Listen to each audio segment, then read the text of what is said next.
Citizen पे उजियारपुर से हमारे साथ हैं भाजपा के प्रत्याशी प्रोफेसर सील कुमार राय।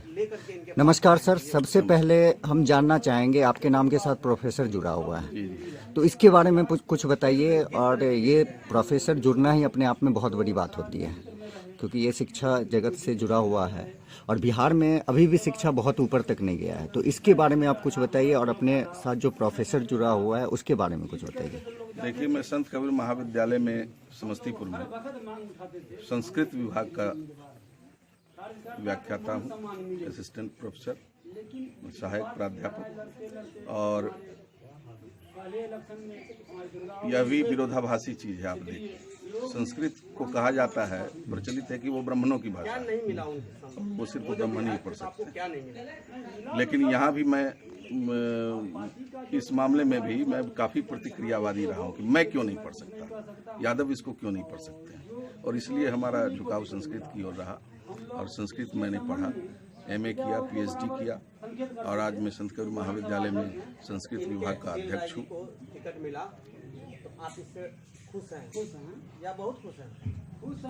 आप मतलब संस्कृत के प्रोफेसर रहे हैं, अभी आपको भाजपा से टिकट मिली है।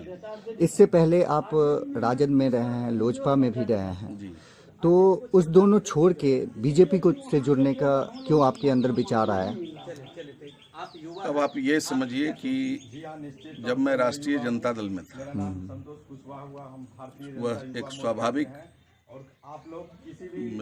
प्रवेश था हमारा उसमें। और राष्ट्रीय जनता दल के कार्यकर्ता के रूप में इस जिले में जो मैंने पहचान बनाई, हमारी विचारधारा एक अपनी अलग रही है, सबको साथ लेकर के चलना। जो पॉलिटिकल पार्टियों का वो वर्ग विभाजन और वर्ण विभाजन की जो बात होती है, तो मैं उसमें कभी शरीक नहीं रहा। जब मैं राष्ट्रीय जनता दल की बैठकें करता था और लोग कहते थे कि जिन लोगों ने 40 वर्षों से हमारा शोषण किया, 50 वर्षों से शोषण किया, आज हमारे पास पावर है, तो हम आज उनके प्रति हमारा भी नजरिया वही रहेगा जो उनका 50 वर्षों में रहा है नजरिया।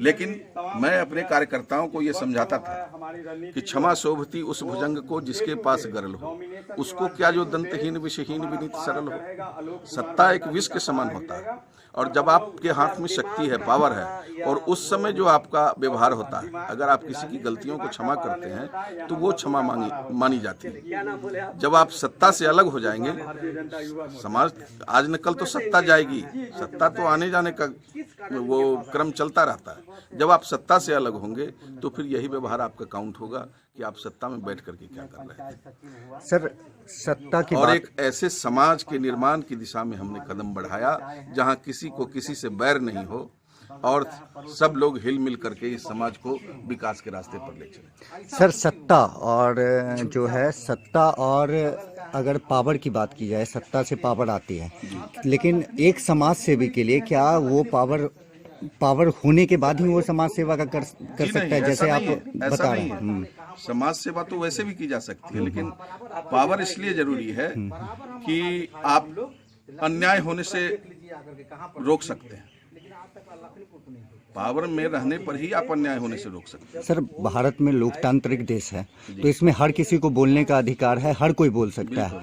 तो इसमें पावर आने के बाद ही आप किसी अन्याय के लिए आवाज उठा सकते हैं, ऐसा तो कोई बात नहीं है। आप तो वैसे भी बिना पावर में रहते आवाज उठा सकते हैं, हाँ, लेकिन सत्ता में बैठे हुए लोग उस आवाज को दबाने का काम करते हैं। आम धारणा ये। अच्छा, लेकिन हमारी धारणा ठीक इसके विपरीत रही है कि जब पेड़ में फल लगते हैं तो उसकी डाली को झुकना चाहिए।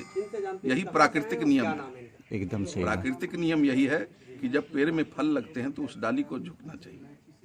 तो वो सत्ता एक फल है जो जिससे डाली झुकेगी, तभी वो समाज के अच्छे समाज के निर्माण, और उस फल को वो तमाम लोगों तक उसकी पहुंच बरकरार हो। सर, अभी आप उजियारपुर की जनता को बिहार सिटीजन के प्लेटफॉर्म से क्या संदेश देना चाहेंगे? और साथ में ये भी बता दीजिएगा, क्योंकि बहुत ज़्यादा आपका जो है ये विरोध का, जो बहुत सारे कार्यकर्ता जो बीजेपी में हैं वो विरोध कर रहे हैं इस चीज़ का, तो उसके बारे में भी थोड़ा सा डाल दीजिए। आज की तारीख में बीजेपी का एक एक वर्कर हमारे समर्थन में खड़ा है और सारे लोग तन मन धन से लगे हुए हैं, कहीं कोई विरोध नहीं है। जो लोग उस समय में कुछ था वैसा, तो वो तात्कालिक प्रतिक्रिया थी।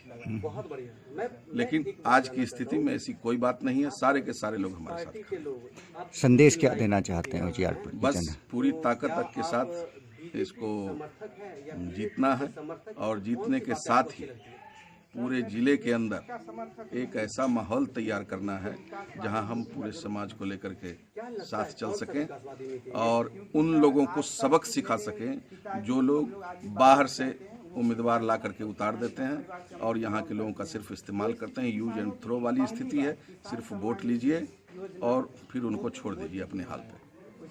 ठीक है, बहुत बहुत धन्यवाद सर।